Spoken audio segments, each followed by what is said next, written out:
संत महात्म्यांच्या पदस्पर्शाने पावन झालेली भूमी 12 ज्योतिर्लिंगापैकी आद्य ज्योतिर्लिंग म्हणून मान्यता मिळालेल्या औंढा नागनाथ यांना वंदन करतो। संत नामदेव महाराजांना वंदन करतो।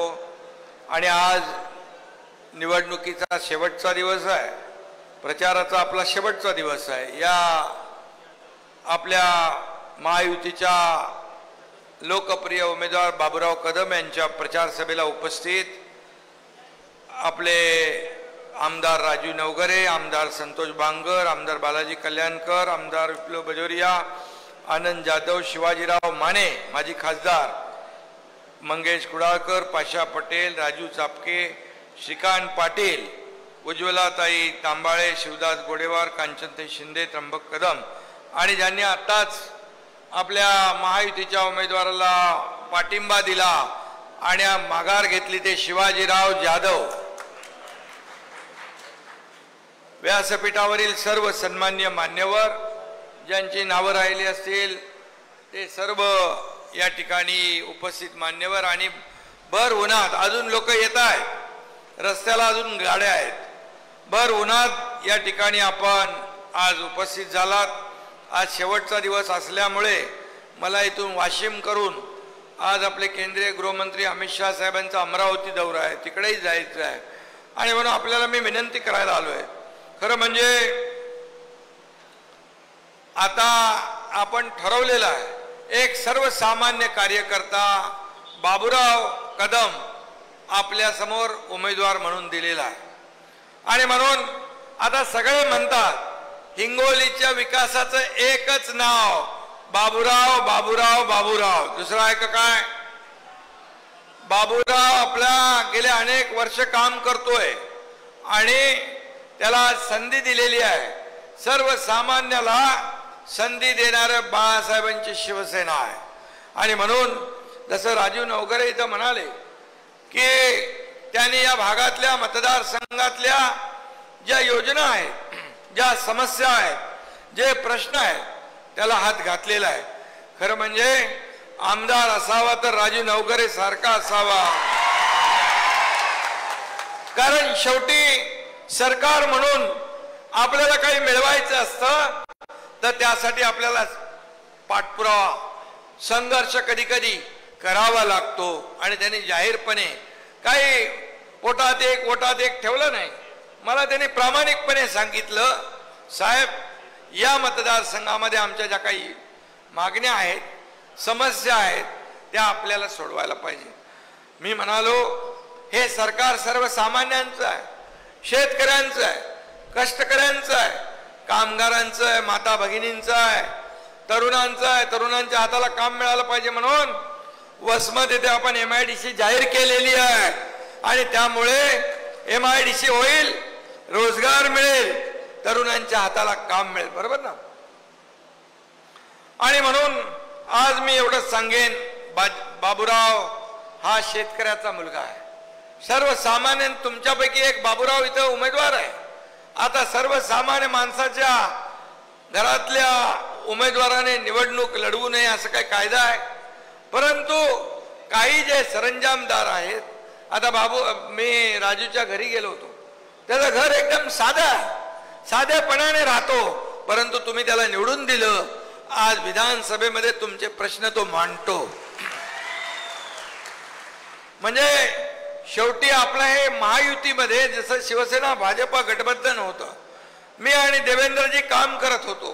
पहिल्या दिवसापासून या राज्याच्या विकासाचा आम्ही संकल्प केला, निर्धार केला आणि शेतकऱ्यांच्या साठी सिंचन प्रकल्प मंजूर केले, अनेक योजना मंजूर केल्या। आज आपण केंद्र 6,000 रुपये, राज्य 6,000 असे 12,000 रुपये शेतकऱ्यांना देण्याचा निर्णय घेणार हे आपलं पहिलं सरकार आहे। पीक विमा योजना 1 रुपयामध्ये आपण देतो।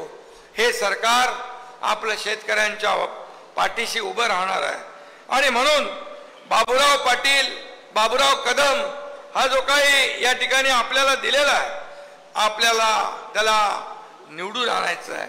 सर्वसामान्यांच्या मनातला हा उमेदवार आहे आणि म्हणून या ठिकाणी मी एवढंच सांगेन, आता रात्री पाऊस पडला, अवकाळी झालं, काही ठिकाणी गारपीट पडली, बरोबर ना. तर जरी निवडणुका असल्या, पत्रकार बांधव इकडे आहेत, निवडणुका येतात जातात, परंतु शेतकऱ्यांचं जे नुकसान झालेलं आहे ते नुकसान भरून देण्याच्या सूचना मी स्वतः सर्व अधिकाऱ्यांना दिलेल्या आहेत. आणि खऱ्या अर्थाने त्याचे पंचनामे असतील, त्यांना मोबदला असेल, नुकसान भरपाई असेल.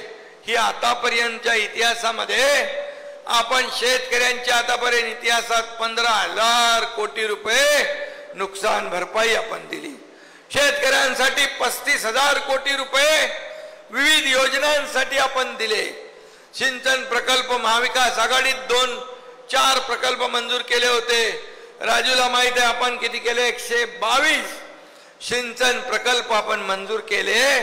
हे पहिलं सरकार आहे शेतकऱ्यांच्या पाठीशी उभं राहणार.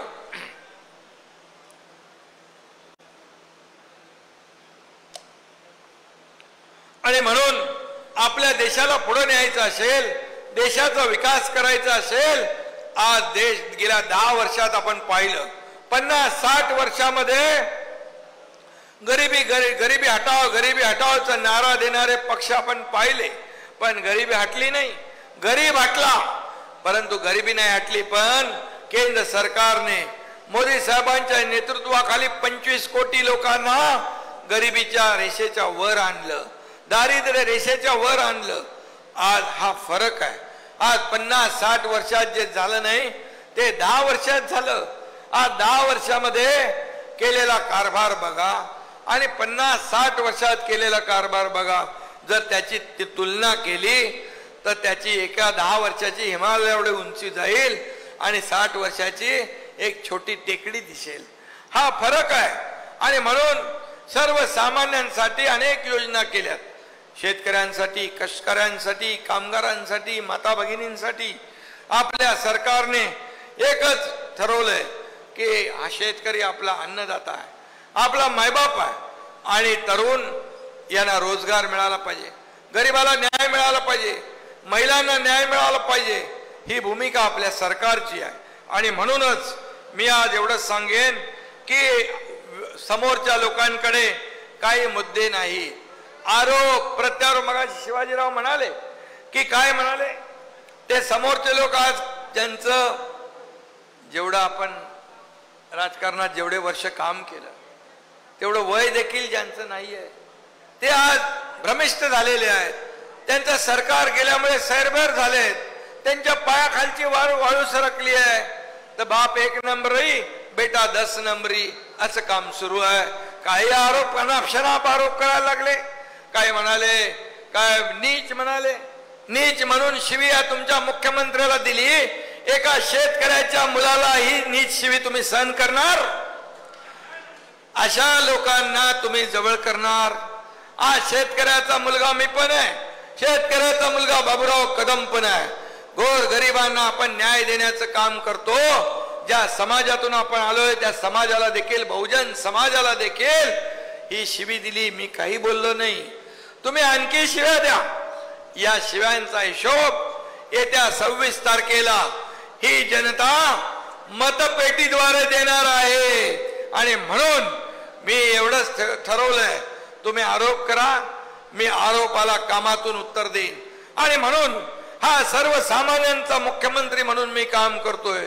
मला उद्या तुमच्या समोर बसलेला एखादा कोणी कार्यकर्ता चांगलं काम करेल आणि उद्या या राज्याचा मुख्यमंत्री होऊन इथून भाषण करू लागेल तर सगळ्यात जास्त आनंद या एकनाथ शिंदेला होईल.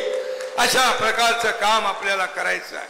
आणि म्हणून मी तुम्हाला एवढंच सांगेन की कावळ्याच्या शापाने गाय मरत नसते. आणि म्हणून तुम्ही किती आमच्या नावानं बोट मोडा, पण बाबूराव जिंकणार आणि विरोधकांच्या नाकावर टिच्चून जिंकणार. तुमच्या सगळ्यांच्या आशीर्वादाने आणि सहकार्याने जिंकणार. राजूला मी मगाशी सांगितलं की या ठिकाणी जे काही आपल्याला नुकसान भरपाई जी बाकी आहे ती नुकसान भरपाईसाठी कोर्टात जावं लागलं, परंतु आता तुम्हाला कोर्टात जावं लागणार नाही.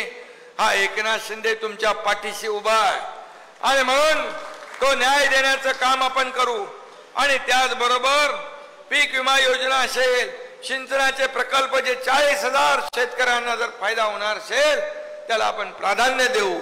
एक बैठक आपण आयोजित करू. या बैठकीमध्ये तुमचे सगळे मुद्दे जे आहेत हे मुद्दे आपण घेऊ आणि त्याला न्याय देण्याचं काम करू. देवेंद्रजींनी आम्ही काम करत होतो, अजित दादा सोबत आले. विकासाच्या नावावर मोदीजींनी विकास जो केलाय त्यासाठी आणि आपल्या राज्यात देखील विकासाचं काम सुरू आहे. त्याला बघून त्यांनी आपल्या महायुतीमध्ये पाठिंबा दिला. आज सरकार मजबूत झालंय. लोक म्हणत होते सरकार आज पडणार, उद्या पडणार, परवा पडणार, त्यांना खरा ज्योतिषी काय मिळाला नाही. परंतु सरकार मजबूत मजबूत मजबूत होत गेलं. आता आमच्याकडे जवळपास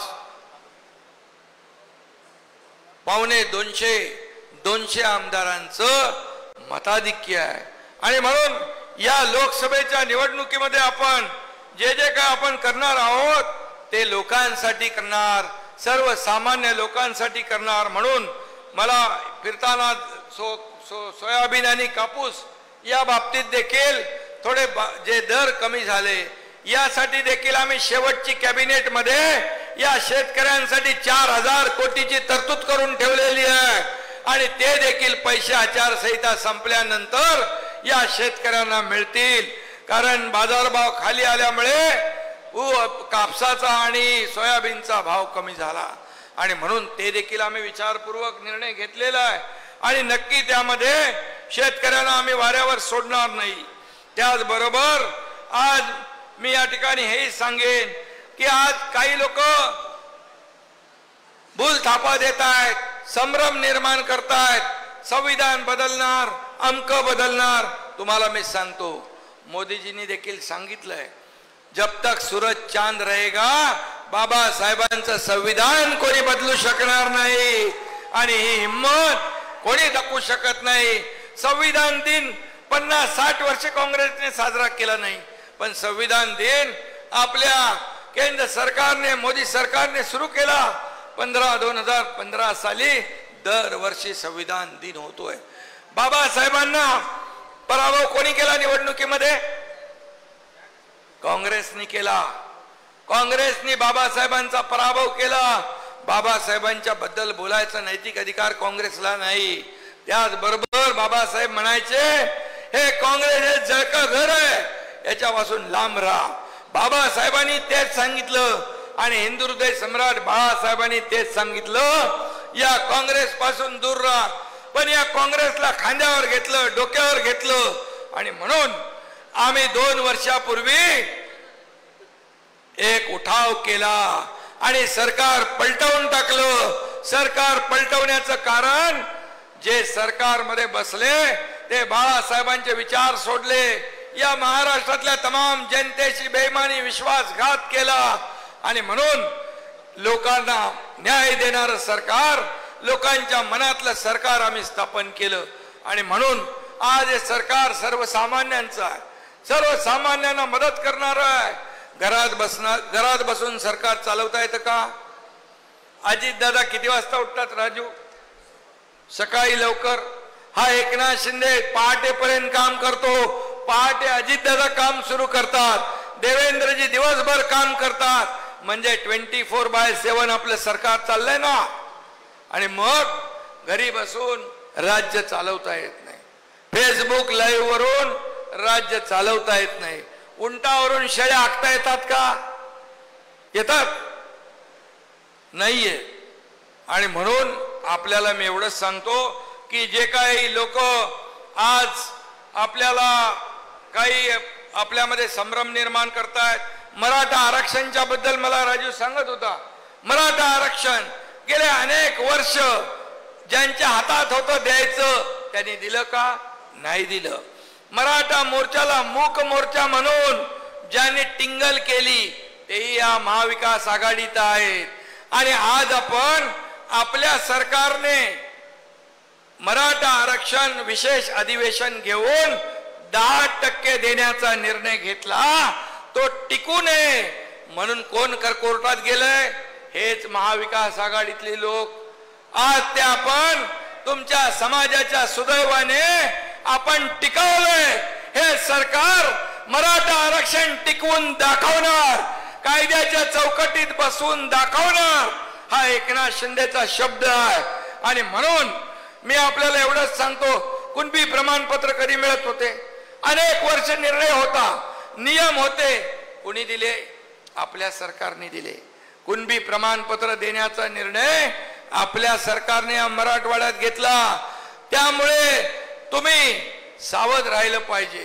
हे जे लोक आपल्याला येत आहेत, बुद्धिभेद करतायत, हे देणारे नाहीत. त्यांच्या हातात जेव्हा होतं त्यांनी दिलं नाही, आता आपण दिलंय, ते कसं टिकणार नाही असं सांगू लागले. मी म्हणालो तुम्ही टिकणार नाही याची कारणं द्या मला, मी कसं टिकणार हे मी सांगतो. त्याच्यावर बोलायला तयार नाही. म्हणजे संभ्रम निर्माण करायचा, लोकांची दिशाभूल करायची. आणि म्हणून मी तर जाहीरपणे शिवाजी पार्का मुंबईमध्ये छत्रपतींच्या पायाला हात लावून शपथ घेतली होती की या राज्यात मराठा समाजाला आरक्षण देणार. आणि त्याप्रमाणे विशेष अधिवेशन घेऊन राजू होता ना सभागृहामध्ये, आपण ते दिलं आणि ते दिलं आपण. आणि आज ते आपण टिकवलंय, भविष्यात देखील आपण टिकवणार. त्याचबरोबर मुस्लिम समाजामध्ये देखील काही लोक घबराट पसरवत आहेत. आता राजूचे कितीतरी कार्यकर्ते मुस्लिम आहेत, संतोषचे कितीतरी कार्यकर्ते मुस्लिम आहेत, बालाजीचे किती कार्यकर्ते मुस्लिम आहेत. आणि मुस्लिम समाज देखील आपल्या बरोबर आहे. आज अजितदादांच्या बरोबर आहे, शिवसेनेच्या बरोबर आहे, आपल्या बरोबर आहे. मी तुम्हाला उदाहरण सांगतो, माझे जे कार्यकर्ते आहेत जीवा भावाचे, माझ्या घरात माझ्या सोबत असणारे, माझ्या गाडीवर देखील माझा सारथी म्हणून काम करणारे मुस्लिम समाजाची मुलं आहेत, मुस्लिम बांधव आहेत. आणि म्हणून आमच्याकडे काही असे भेदभाव नाही. बाळासाहेबांनी साबिर शेख यांना मंत्री केलं होतं, या एकनाथ शिंदेने अब्दुल सत्तारला मंत्री केलं. मुस्लिम आणि हिंदू, शीख, ईसाई हे सगळे लोक एकत्र आहेत.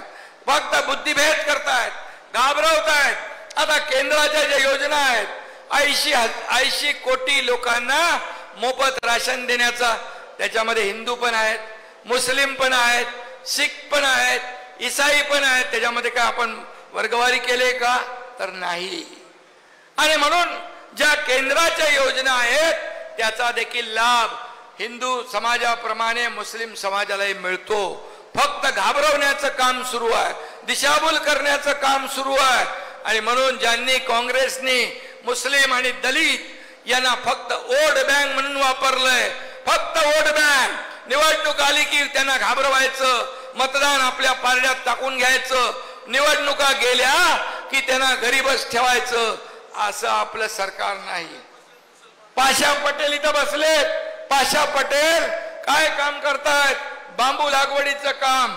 त्या ठिकाणी मोठ्या प्रमाणावर काम करतात. कुठलं तुम्हाला खाता कुठलं आहे तुमचं पद? टास्क फोर्सचे चेअरमन आपण पाशा पटेल यांना बनवलंय. आणि म्हणून त्यांना मी सांगितलंय, तुम्ही बांबू लागवड करता, इकडे वेगवेगळ्या प्रकारचे महाविकास आघाडीत लोक आहेत, वेगवेगळे बांबू लागतील, वेगवेगळ्या व्हरायटी लावा. कारण खऱ्या अर्थाने अशा लोकांना तेच का आपल्याला उत्तर दिलं पाहिजे.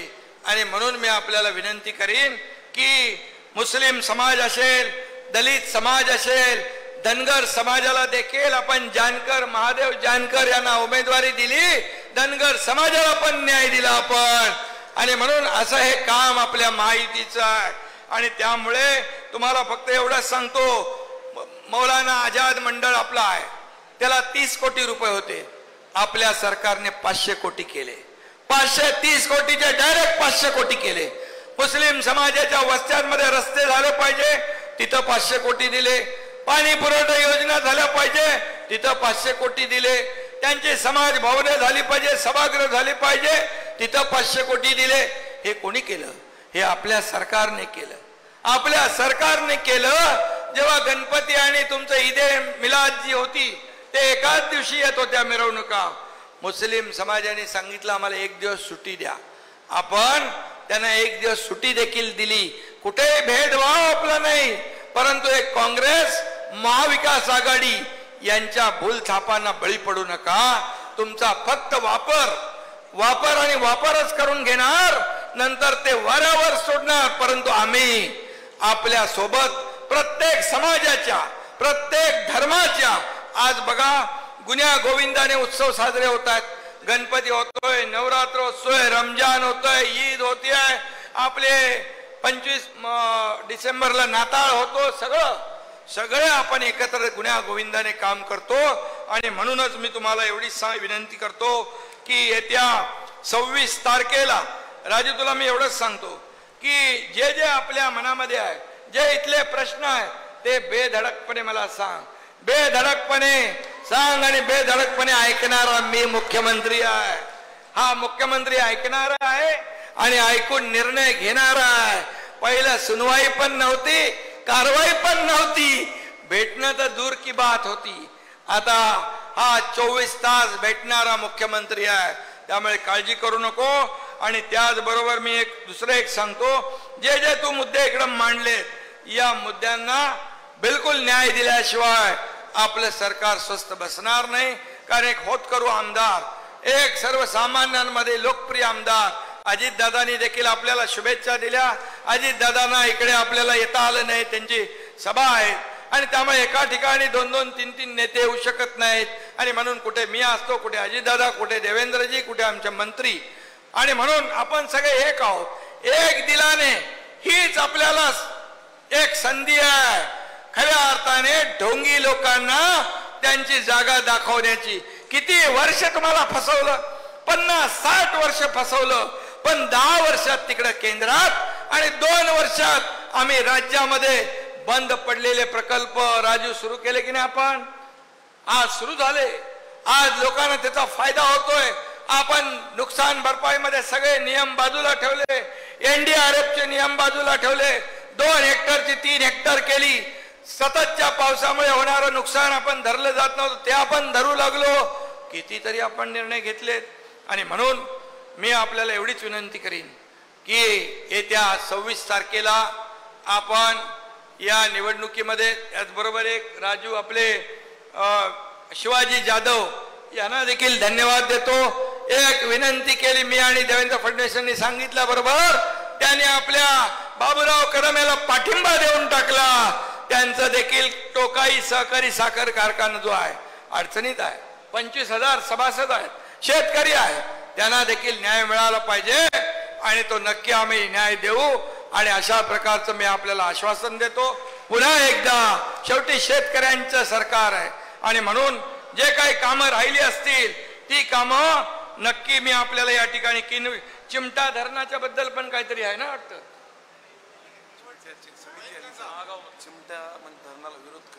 हा चिमटा धरण, किनवट, महागाव, उमरखेड, आर्णी, बरोबर. त्यांचं जे काय म्हणणं आहे ना त्याप्रमाणे आपण करू. शेवटी लोकांना काय पाहिजे तेच देणार आपण कुठलाही प्रकल्प जबरदस्ती अंगावर थोपणार नाही. हे सरकार लोकांना मदत करणार आहे. आणि त्यामुळे मी एवढंच सांगतो राजू, आतापर्यंत तुझ्या सर्व कार्यकर्त्यांनी काय बटन दाबले, कशावर बटन दाबले? आतापर्यंत तुम्ही घड्याळाला बटन दाबले ना, पण आता तुम्हाला धनुष्यबाणाचं बटन दाबायचं आहे. कारण आपण सगळे महायुतीमध्ये एकत्र आहोत. जिथं धनुष्यबाण तिथं धनुष्यबाण, जिथं घड्याळ तिथं घड्याळ, जिथं कमळ तिथं कमळ. आपण सगळ्यांनी मिळून आपल्याला जर विरोधकांना चारी मुंड्या चित करायचं असेल तर थोडस म्हणजे जिथं घड्याळाचा उमेदवार आहे तिथं शिवसैनिकांना पण नेहमी धनुष्यबाण दाबण्याची सवय आहे, पण तिथं आता ते घड्याळाचं बटन दाबावं लागेल. घड्याळाचं बटन दाब आणि आपल्याकडे घड्याळ आहे, धनुष्यबाण आहे, कमळ आहे.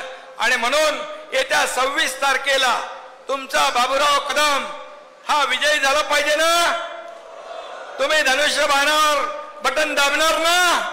मग सगळ्यांनी हात वर करा बरं.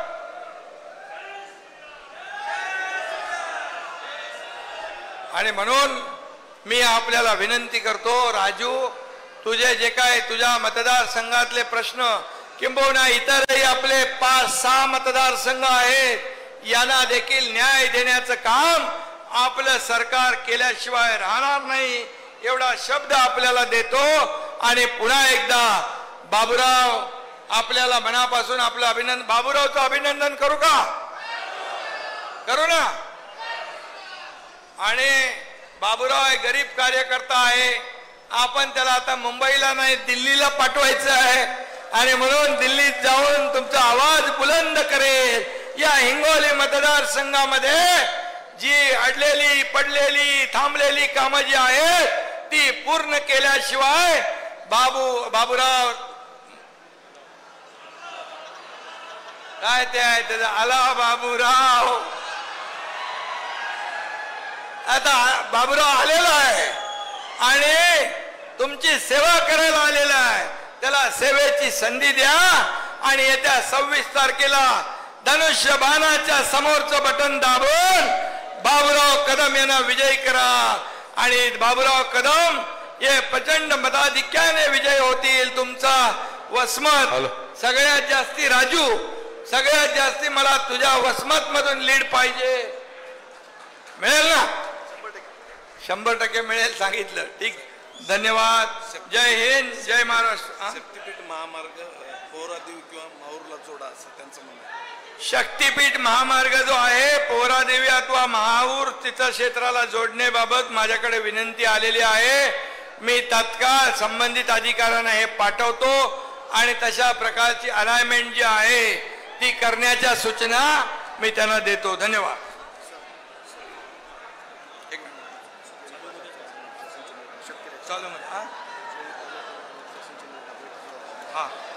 दुसरं केनी पाझर तलाव आणि छत्रपती केनी पाझर तलाव उपसा सिंचन योजना जी आहे त्याची तात्काळ आपण बैठक लावू. या बैठकीमधून त्यांना न्याय